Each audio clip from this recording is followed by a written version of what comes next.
So Illinois Governor J.B. Pritzker under pressure with DHS Secretary Noem and Angel families push him to end the state sanctuary's policies. I'm calling on Governor Pritzker and all the other leaders of the state to abandon their dangerous sanctuary policies. People who support sanctuary policies talk about love and compassion. Well, where's the compassion for the families that stand behind me? I just call on Governor Pritzker to be a true governor and stand by the federal laws and deport every one of them. Every one of them. I don't care if they're 2 or 20 or 80. Send them back. Border czar Tom Homan joins me for a reaction. What is he doing?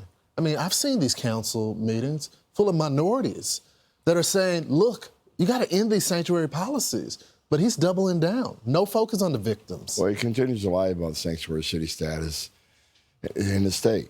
And in Chicago especially. Look, one of the first places I went to after President Trump took the oath of office was Chicago. And the first day we arrested like 9 TDA members. We arrested 2 illegal aliens that were convicted of murder that were walking the streets. Mm-hmm. We arrested, I think it was 6 or 7 child predators, child rapists in Chicago. And these people are all walking the street because Cook County Jail, one of the biggest jails in the nation, won't accept ICE detainers and won't work with ICE. This is what he had to say in response to the president. Unlike Donald Trump and Noem, Illinois follows the law. The Trump administration is violating the United States Constitution, denying people due process and disappearing law-abiding neighbors, including children who are U.S. citizens, yet they are taking no real action to promote public safety and deport violent criminals within the clear and defined legal process. This is not true as well. No, it's insulting to the men and women of ICE, insulting to the men and women of the Border Patrol. President Trump's been clear from day one. We're going to concentrate on public safety threats and national security threats. I just listed to you in one day what we took off the streets of Chicago. And I'm sick and tired of hearing about deporting U.S. citizen children. Mm-hmm. We deported illegal aliens who had a U.S. citizen child that requested the child go with her. The mother wanted her child to go with her. So we did it as a mother wished. That's parenting 101. If we wouldn't have did it, then the story would be we're separating families. Exactly, we're trying to keep families. Well, and they keep also mentioning these cases where people get detained. That happens every day in America. If there's a stop, whether it's a traffic stop, people get detained, officers assess the situation, and then they release them. It's just standard operating procedure. I want to bring you to this New York migrant shelter that has become a hotbed for criminal activity. We're learning that some of the suspects here. You got over 3,000 migrants living in New York City shelters that were arrested, over almost 5,000 total arrests.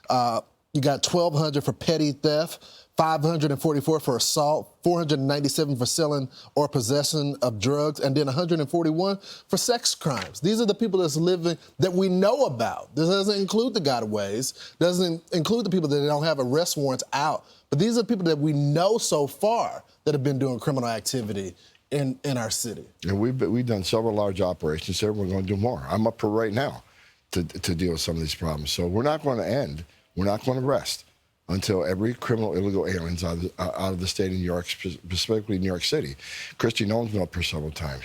She's coming back. We're going to do our job despite the city council who wants to continue putting roadblocks up in the agreement that me and Mayor Adams has to get Rikers Island. We were up here 2 weeks ago. We talked about 27 TDA members that were indicted through a RICO investigation, murder for hire, drug trafficking, gun trafficking, sex trafficking. We showed what we could do, ICE and NYPD working together. But Tom, what about these kids? They were part of the shelter. You got 12-year-old, 14 years old. What is going on? Why do they recruit the kids to do these crimes? That's native to their homeland, right? Some of these, when you're 14, 15, you're military age in some of these countries. But even the kids, we're looking for them too. If you're in this country illegally, you got a problem. Well, if you're committing a crime, especially if you're going to attack an armed law enforcement officer, then you're an extreme danger to an unarmed civilian.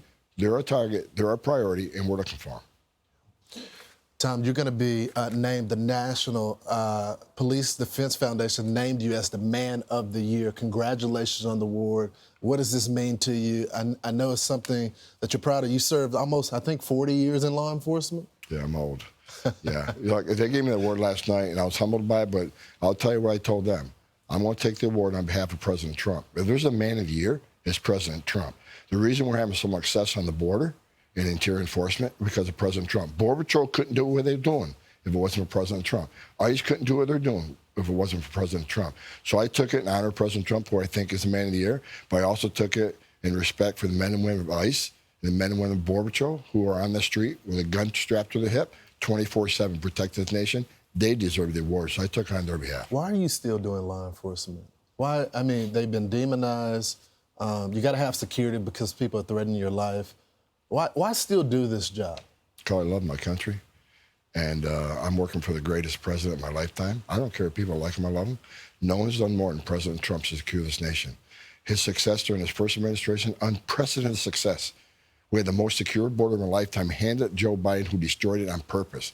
That pissed me off for 4 years. So when President Trump asked me to come back for the second time, I didn't hesitate. And look what President Trump, we got the most secure border in the history of this nation right now, and he did that in 7 weeks that Joe Biden couldn't or wouldn't do in 4 years. So true. Tom Homan, thanks, brother. We appreciate you.